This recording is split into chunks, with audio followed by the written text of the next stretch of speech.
Project Zion podcast. This is Cuppa Joe, where we explore restoration history. I'm your host, Karin Peter. Our discussion today is part of a series we've been recording, conversations about the historical and theological journey of Community of Christ. Our resident panel members are Lach, Machay, and Chvala-Smith. Lach is an historian, the director of Community of Christ Historic Sites, and he serves on the Council of 12 Apostles. Tony is a theologian who teaches scripture and theology at Community of Christ Seminary and Graceland University. Both Lach and Tony are quite familiar to Project Zion listeners. So in this series, we are following the development of the early church, the reorganization, and then our journey as Community of Christ. We've been looking at important church events in their historical and cultural context, as well as the corresponding theological developments and their impact on the church. So today we're going to be talking about the period of time when W. Grant McMurray was President Prophet of Community of Christ. And I'm looking forward to hearing what Lach and Tony have to share on this. So who's going first today in this discussion? If it's okay, I'll jump in. All right, Lach, go ahead. Great. So let's start with a little bit on Grant himself. Grant was born in Toronto, Canada in 1947, one of two children of William and Noreen Norris McMurray. Grant's dad, William, served in the Canadian Army and worked in advertising before becoming an appointee minister for the church. Grant grew up in Toronto, Guelph, and Ottawa, then moved to Independence, Missouri when he was 12. His father struggled to overcome a drinking problem and had separated from the family. And Noreen assumed the responsibility of sustaining the family and eventually moved Grant, his grandmother, and his sister Donna to Independence for a new start. He later graduated from Graceland, married Joyce Lawrence, and in 1971 went to work for the church as an assistant to Paul Booth and the director of program planning. He was eventually able to complete a Master of Divinity degree as well. Grant was a founding member of the John Whitmer Historical Association in 1972 and named church archivist in 1973 before becoming assistant history commissioner, the equivalent of assistant church historian to Richard Howard. Dick and Grant worked together to negotiate with LDS historians on the trade of a book of commandments for the Joseph Smith III blessing, which Mark Hoffman had previously agreed to sell to us. After spending 10 years in the past, while focused on church history, Grant became World Church Secretary and Executive Assistant to the First Presidency in 1982, and would spend the next 10 years focused intently on the present. He was called as a counselor in the First Presidency by Wallace B. Smith in 1992, and publicly designated by Wally as his successor in the fall of 1995, with Grant's ordination as prophet president occurring in April of 96. Grant brought two inspired documents to the church, now sections 161 and 162 of the Doctrine and Covenants. Following 33 years as a full-time minister for the church, over 8 of them as prophet president, Grant resigned in November 2004, noting that he had made some inappropriate choices and had also recently been diagnosed with early onset Parkinson's disease. He chose not to designate a successor, and turning to section 104 of the Doctrine and Covenants, the 12 entered a period of discernment which resulted in Stephen M. Veazey succeeding Grant in 2005. One of the major themes from Grant's tenure was a prophetic people. Building on the church's 1830s emphasis on common consent, Community of Christ members in recent decades have been invited to participate in the prophetic task. In a world conference addressed to the church soon after Grant's 1996 ordination, he said, "We need to talk, my friends, about the way we have begun to move from our identity as a people with a prophet to our calling as a prophetic people." That conversation continued in 2004. He said, "As a prophetic people, you are called under the direction of the spiritual authorities and with the common consent of the people to discern the divine will for your own time and in the places where you serve. You live in a world with new challenges, and that world will require new forms of ministry. President Beasy picked up on the theme in 2007 in section 163 of the Doctrine and Covenants. God is calling for a prophetic community to emerge, drawn from the nations of the world, that is characterized by uncommon devotion to the compassion and peace of God revealed in Jesus Christ. In an increasingly complex and challenging world, Community of Christ strives to be not only a people with a prophet, but to be a prophetic people. Another major event happening during Grant's time in office was Transformation 2000. That initiative was launched in 1997 and was described as a far-reaching and challenging goal with concrete objectives to achieve in less than 3 years. The goal was to become a worldwide church dedicated to the pursuit of peace, reconciliation, and healing of the Spirit.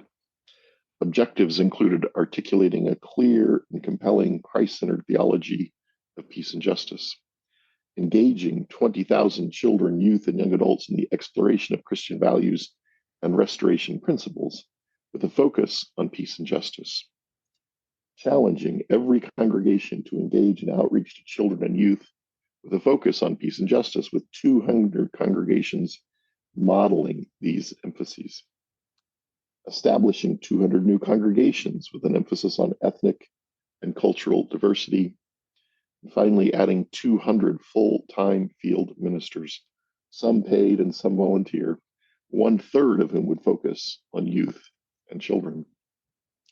My sense is, and I was not involved intimately in Transformation 2000, but my sense is that we were unable to adequately train and support the large numbers of new ministers, and the revitalization effort didn't generate significant increases in members and tithing.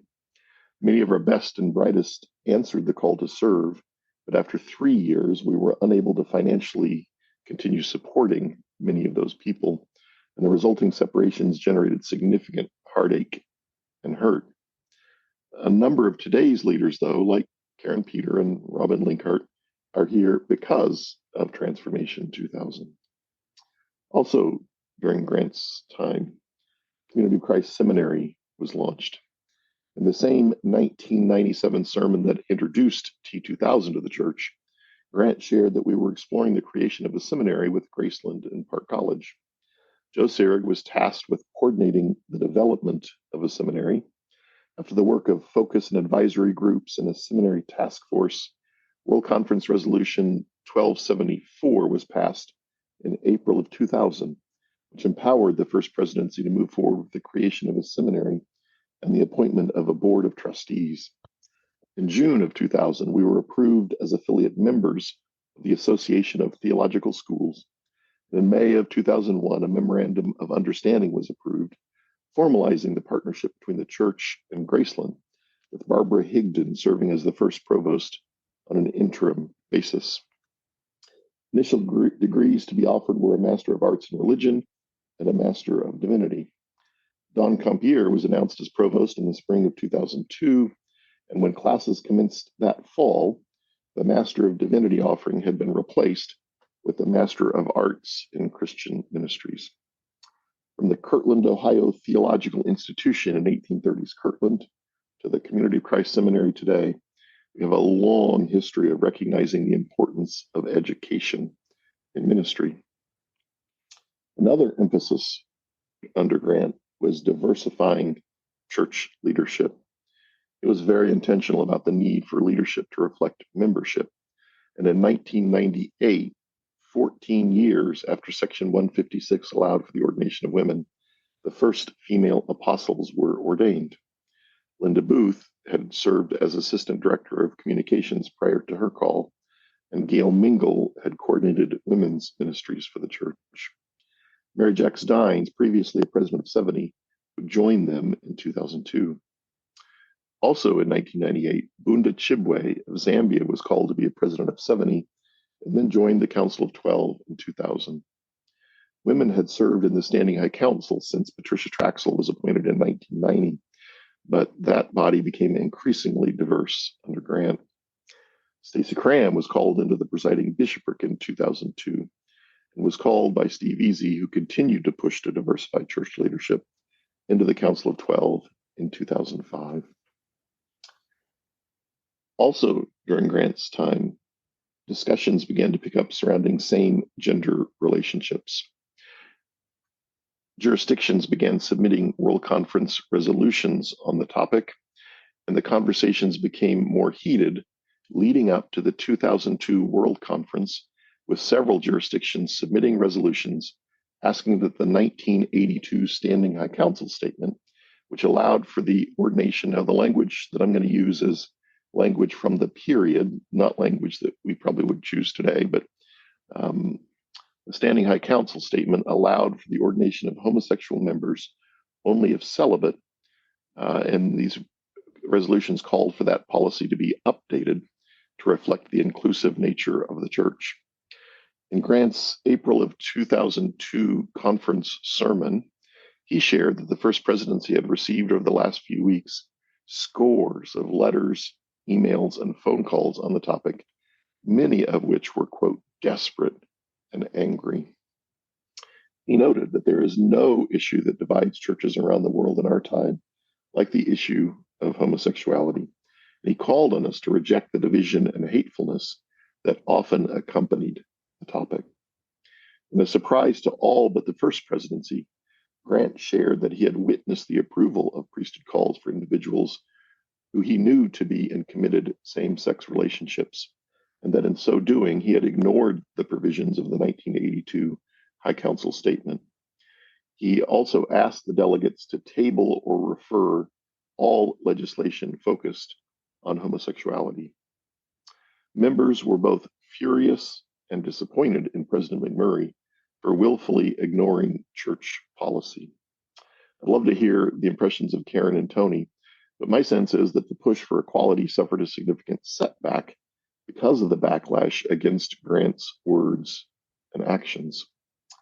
The World Church Leadership Council met in September 2002 and generated a statement affirming that going forward, it would follow the provisions of the 1982 guidelines regarding the calling and ordination of gay and lesbian members.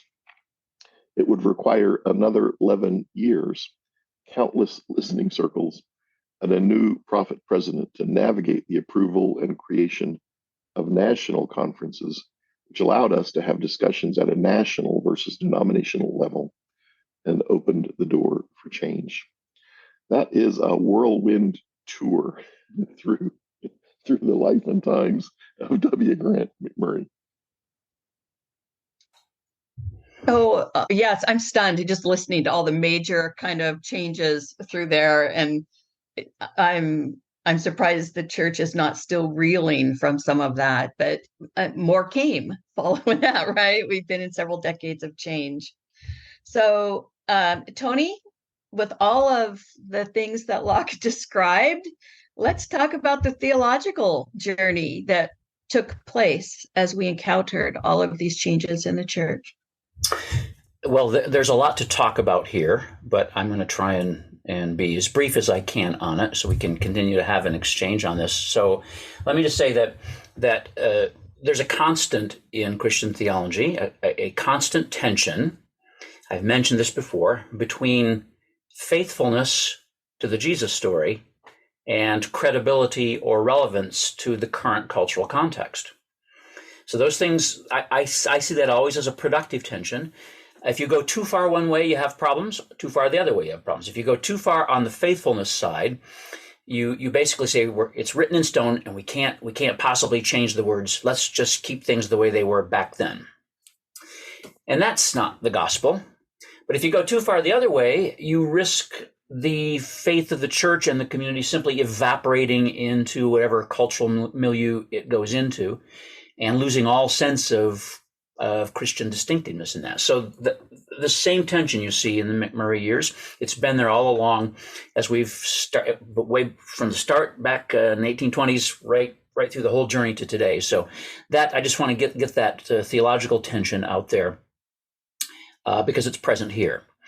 So being partly trained as a historian, I'm going to name some of my sources here. So Mark Shearer's Volume 3 is really, I think, quite good. And I should say that, and Lach can confirm on this, but the nearer the events are to the people talking about them, the harder it is to do really good critical history on them, because we are participants in it. And yet I think Mark Shearer's Volume 3, when he deals with the McMurray years, is quite thoughtfully done and very helpful. So Shearer's Volume 3 is one source. Another source for me is myself. This is my experience, most of my adult experience in the church and my professional experience in the church and at Graceland have been around, they started in the McMurray years. So, and I think Charmaine and I first really kind of got to know them in 1991. The first presidency had a young adult retreat by invitation only at Estes Park, Colorado, because that generation of church leaders was wanting to hear from what we were, young adults, right at the time, I was still a young adult, we're wanting to hear from young adults in the early 1990s about what they imagined or hoped the church to be. And the McMurrays were there at that retreat, and Charmaine and I were at that retreat in Estes Park, Colorado. That's the first time I really had any contact with Grant.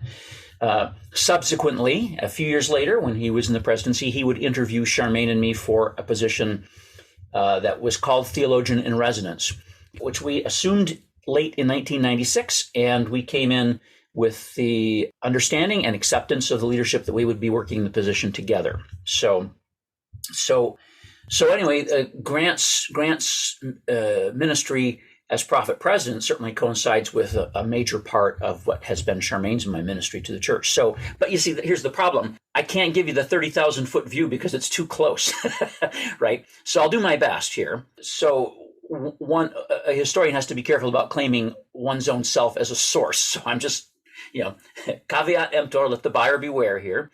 And also, Charmaine and I always talk about all these things. And so she had some very important insights, which I'll include in my insights here about the McMurray years. So let's say first that Grant McMurray is a critically trained historian who goes into the first presidency. That's a whole new thing. It's not like Wallace B. and perhaps W. Chvala-Smith to some extent didn't know about history or hadn't studied history or weren't aware of critical history. But it's one thing to know about history from a critical perspective. It's quite another thing to be trained as a critical historian. And so Grant was. And that gave him an incredible capacity to describe our theological situation in terms of what he knew about the church's story. He knew the church's story exceedingly well, and his sermons and his talks were always full of amazing anecdotes and stories and things that come out of the church's history. That made him quite endearing as a speaker to church members because, hey, he's talking our language, right? He's talking about us and our church. At the same time, Grant knew all the questions, all the issues, all the struggles, all of the things that make one wish one could have gone back in the past and shaken a few people and got them to do things differently.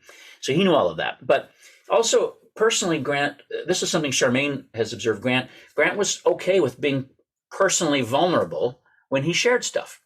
He was quite open about his story. And that 2002 conference sermon that Lach mentioned, we were there. I remember it. And that was a moment of profound vulnerability.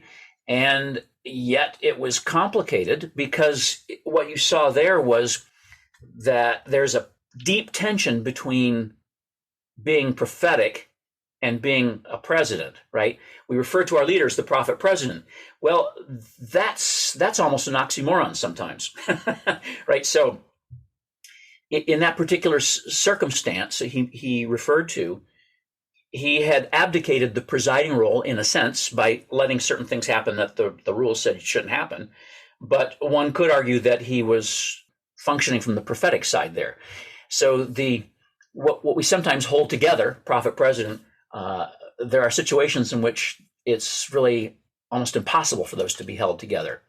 But I do think I agree with Lach that the fallout from that did slow us down going forward, because a lot of jurisdictions were like, well, hey, we've been trying to follow the rules here, and the leader isn't? What do you mean?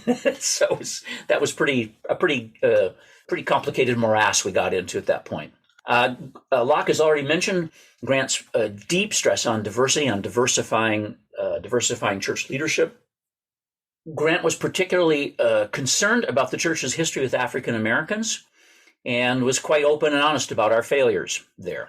I remember him at an event early in the 2000s, maybe it might have even been 99, or it was very early in his ministry as prophet president. There was an event at the temple in January that had a lot of African American church members come in to talk about the church and its experience, especially in the United States with Black Americans. And Grant was very open and vulnerable about the church's failures there. So his concern for diversifying the makeup of church leadership, I think, is quite laudable.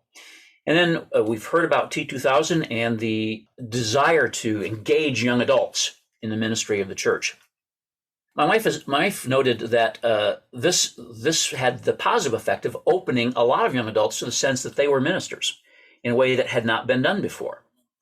At the same time, young adults who came into T2000 ministry positions found themselves typically working in settings where generations one or two older than them were in charge of their work and had a whole different set of values and expectations. And there were a lot of difficult pastoral issues that came up there because young adults working in that environment found themselves pushed upon by generations that didn't fully understand them, even though some of these young adults were their own children. So there were a lot of difficult pastoral issues that came up there for young adults trying to function as full-time paid ministers. By the way, it's very interesting. We have an iffy sort of history with paid ministry, right? We want it and we don't want it, going back to our roots in the 1820s and 30s. We need a professional ministerial class, and yet sometimes people in the church resent it. And so it's a common thing in the church for a jurisdiction that's paying for ministry to expect like their paid person to be everything for them, when in fact one is usually called into a position to do certain things, not everything. We did not have a strong enough ethos of local paid ministry to make that part of T2000 succeed well. And yet at the same time, it did open lots of young adults at the time to the sense of their own ministry. Grant was really good about articulating that our history is not our message. Our history is not the gospel. Our history is not our theology. These things are different. They're interrelated, but they're not the same. And for Grant, history, obviously, as tradition, informs our theological journey, but it cannot be our message. We simply cannot talk about our past as if that's the gospel. And Grant was very good about making that very clear. And so the way I would put it there is that our history as tradition can become illustrative of theological principles and gospel claims, but it is not normative. We can't just turn history into, well, it's been done this way, so we must never do it any other way ever since because that's the gospel. No, Grant was very aware of the differences between history and theology. I think that was quite good for us. Also, in Grant's presidency, theology stopped being a dirty word in the church, right? I mean, coming out of our roots in the 1820s and 30s, there was this democratized sense that theology is the thing those eggheads in the universities and seminaries do. We don't have theology. That's man-made stuff, to use their language. We just have the gospel, pure and simple. That was a long tradition in the reorganization. But Grant used the word theology a lot, and it became okay to use that word to describe the process of faith-seeking understanding. So the seminary is a success story coming out of T2000. The seminary still exists. The seminary is doing extremely well. I work for the seminary. Charmaine works for the seminary. And we have 2 degrees, and we have lots of hopes and prospects. And so T2000, I've heard Mark Shearer describe T2000 as a Hail Mary pass. And church leaders at the time late 90s were aware to some extent of this great cultural religious shift away from institutionalized church and religion and so on. They were aware of it. T2000 could be seen as a last attempt to live out of that paradigm, I think I would argue with Mark and say T2000 was a series of Hail Mary passes, some of which were caught. The seminary was one, some of which were fumbled. And the fumbling was not necessarily from personal mistake. It was simply we didn't have the funding to make it go. Lach mentioned that. There was a great sense at the time of, if you build it, they will pay, right? And it didn't work out that way. You had an increasingly aging population of the church who were doing the giving, and so there just wasn't the financing to make it go. But some things succeeded. And also, I should mention that in the realm of religion, how do you measure success and failure? So that's kind of complicated. There are lots of things that we'll never be able to measure that were successful that came out of T2000, but we didn't start 200 new congregations, and we didn't retain 200 full-time paid staff from that. So one other thing, and this is something Charmaine and I've talked about, and she mentioned, I really want to credit her on this. She said, Grant was able to put Zion language back on the map for us. Zion language we've sort of lost touch with it. It kind of faltered because it had been traditionally associated with kind of literal images of gathering to Jackson County, Missouri, which, by the way, is a horrible place to live in the summer if you hate the heat, like Tony does. What's happening right this minute as you speak. Oh, gracious, yes. So those old images of marching to Zion, singing songs of everlasting joy, and so on, that had been part of the mythology of the church earlier, and very, very powerfully so, those had kind of fallen by the wayside, and yet Grant was able to pick up the Zion thread and connect it very deeply to the peace and justice thread that had been articulated by Wallace B. Smith in section 156. And so the Zion of our dreams becomes language we start using again.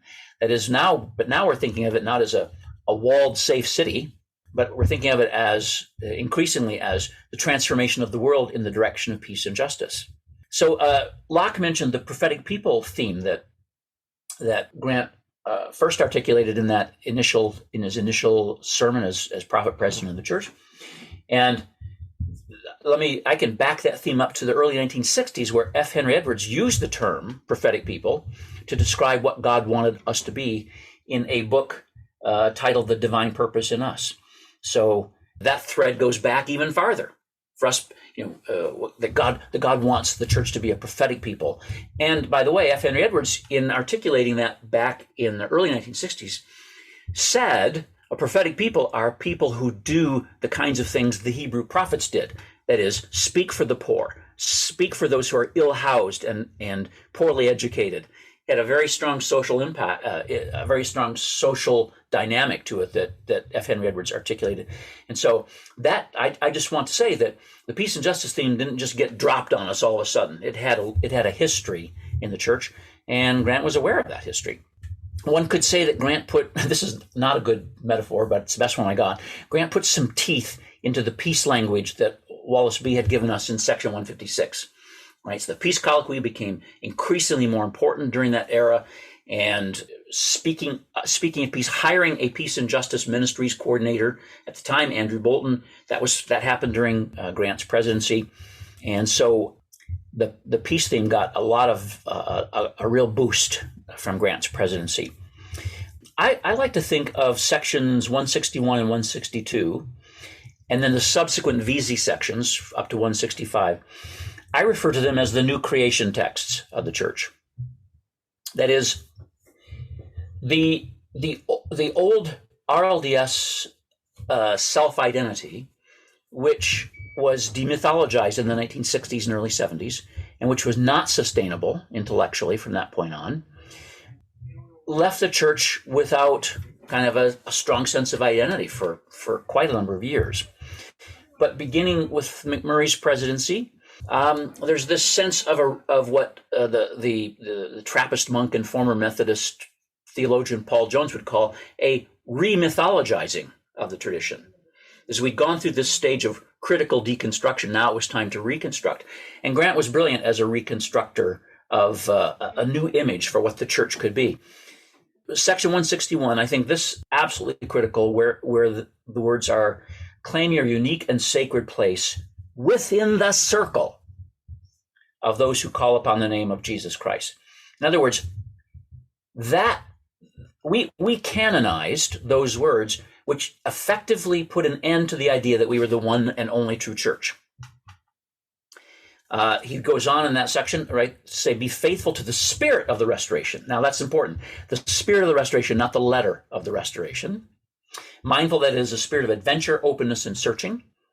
Walk proudly and with a quickened step, be a joyful people. Laugh and play and sing, embodying the hope and freedom of the gospel. One might say, not embodying the rules and regulations of the past. So that the images in that section were very, very important for helping us develop ourselves into a new sense of our identity. And then in 162, regarding our sacramental theology, he says, you have already been told to look to the sacraments to enrich the spiritual life of the body. It is not the form of the sacrament that dispenses grace, but it is the divine presence that gives life. Now that is critical language, right? It's not the form, i.e., it's not that you were baptized by immersion and every part of your body was pushed under. It's not the form, it's the spirit that gives life there. So it's a whole new way, at least in Community of Christ, to think about our sacramental theology. It moves it away from a series of rules into a series of spiritually enriching practices. That's pretty important. He goes on to say, be respectful of tradition and sensitive to one another, but do not be unduly bound by interpretations and procedures that no longer fit the needs of a worldwide church. Okay, there's that polarity, faithfulness and credibility, right there in that very sentence. And then he says, in such matters, direction will come from those called to lead. I mean, we literally became Community of Christ during Grant McMurray's presidency. The ideas that are behind what Community of Christ is and will be had already been articulated in the 1960s. But it took a while to get there, which is nobody's fault. It's the way things develop, right? And without W. Wallace surrounding himself with really critical thinkers, that we would never have gotten here. Without Wallace B. and his openness to all kinds of possibilities for the church and especially Section 156, we would never have gotten here. But so here finally in Grant McMurray's time and through his ministry, we are really starting to take on what it means to be Community of Christ. We have a ways to go on that yet, I would be the first to say, but his presidency and his ministry were extremely important in that era and for us today. We are partly who we are today because of his presidency. All right. So this has much more content than I anticipated for this particular episode. But I do have a question. But before I get to that, I wanted to revisit the idea of Grant's sermon where he mentioned being present where people were ordained who were in same gender relationships. So I'm not sure about the idea that it disrupted or pushed back the timeline on when the church would have been more accepting. I think the church took a while to recover from 156, and then this was the next really major hit, if you will, and it took about the same amount of time to recover. It just happened in a different way, but it had the same impact as if it had been inspired counsel as what we saw with 156. I do think it broke open the discussion that was no longer a sidebar. So I think before then, the whole discussion about equality and diversity and sexuality were sidebars to other discussions. But this brought it into the center of who we are and what we were discussing and made it important. I also think when you look at the context of the United States at the time, we were still on the forward edge of the religious dialogue around this particular issue. when you look at what happened in Omaha and the reaction that happened in the Midwest after that with the Methodists, you can see that we were following the same kind of pattern. We were very much in cultural context in the United States, at least, but we were on the forward edge of that.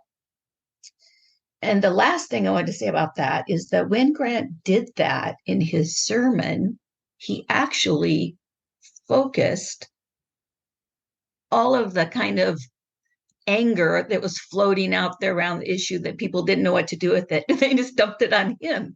So you could say, in a prophetic way, he took the brunt of the anger that was flowing through the church around the discussion and gave it a place to live, whether it was healthy for him or not, that freed up people to have a healthier discussion, a more complete discussion. So living in the midst of that in a congregation that was mainly LGBTQIA folks, that's what it looked like, at least for me. But so that's on that subject. You can respond to that as you will, but those were my comments. I have a question.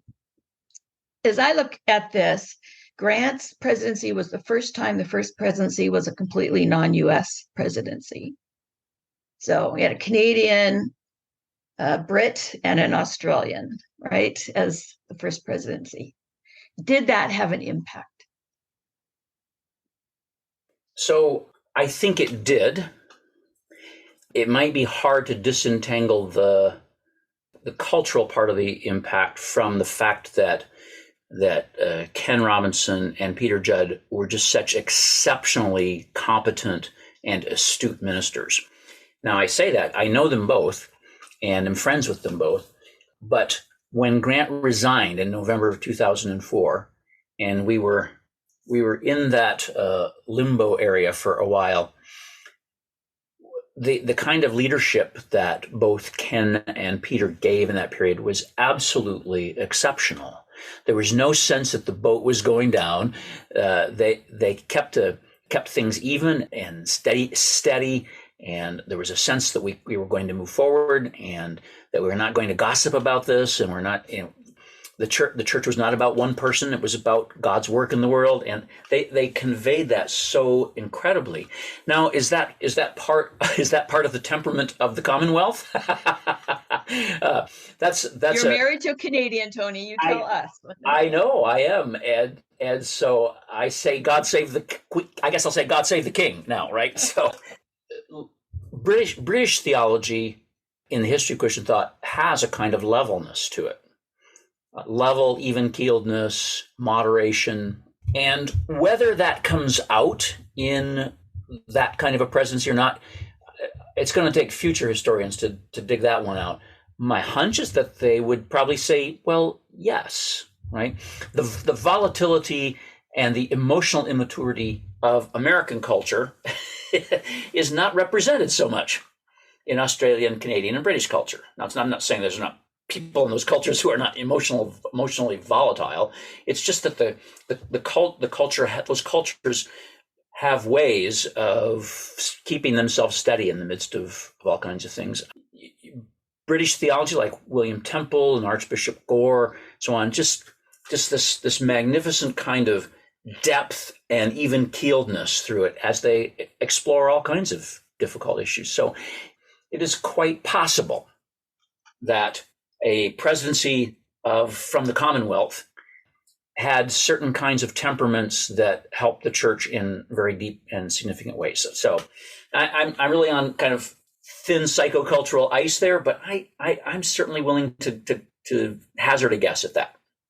Thanks, Tony. Lach, do you have anything to add to that? Sure. Yeah, I think it had to have a significant impact, but I'm not sure that maybe more impactful were simply who they were as individuals. So, for example, Ken, as a clinical psychologist, I think was very involved in helping us move forward on issues of sexuality. I think critically important. So, is it the Australian or is it the background, professional background? I think it's probably both. Excellent.